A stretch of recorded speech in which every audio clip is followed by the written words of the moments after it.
Ever wondered how Zeus became the king of all gods? Well, his story starts with a chilling prophecy and a father's terrifying fear.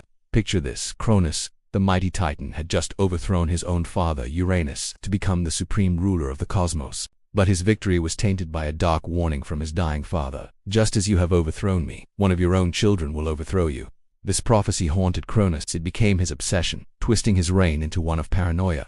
So, Cronus came up with a horrifying plan. He decided that if he had no children, the prophecy couldn't possibly come true. His wife, the Titaness Rhea, gave birth to their first child, a beautiful goddess named Hestia. But the moment she was born, Cronus snatched the baby and swallowed her whole. Rhea was heartbroken, but powerless. The same gruesome fate met their next children: Demeter, Hera, Hades, and Poseidon. One by one, they were born, and one by one, they were devoured by their own father, imprisoned within his belly.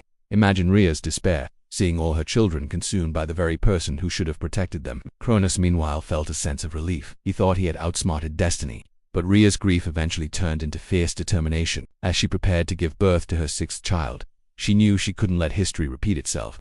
She secretly sought advice from her parents, Gaia and Uranus, the earth and the sky. They devised a plan to save the unborn child and punish Cronus for his cruelty. Following their advice, Rhea traveled to the remote island of Crete. There, in a deep dark cave on Mount Ida, she gave birth to a son. She named him Zeus. Now for the clever part. Rhea returned to Cronus, but she wasn't carrying her baby. Instead, she had a large stone, about the size of a newborn, wrapped tightly in swaddling clothes. She presented the bundle to Cronus, her heart pounding. Blinded by his paranoia and haste, Cronus didn't even look closely. He snatched the stone from her hands and swallowed it whole, just as he had with his other children. He was convinced he had once again cheated fate. He had no idea he had just swallowed a rock, while his real son, the one destined to overthrow him, was safe and sound.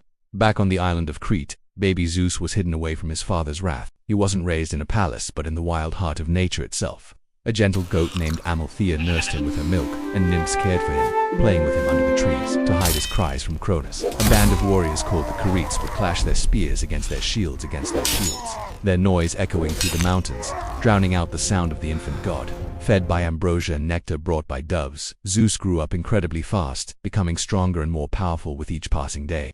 He was a child of the wild, imbued with the strength of the mountains and the wisdom of the ancient earth, while Cronus ruled from his golden throne. Believing his reign was secure and that the prophecy was nothing but a forgotten nightmare, his doom was growing up in secret. Zeus was maturing, his divine power surging.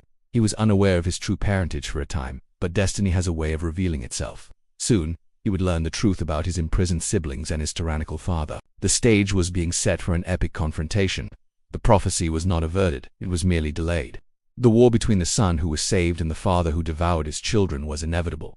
This wasn't just a family feud. It was a battle that would decide the fate of the cosmos and usher in a new era of gods. The reign of the Titans was coming to an end, and the age of the Olympians was about to begin. Thanks for watching.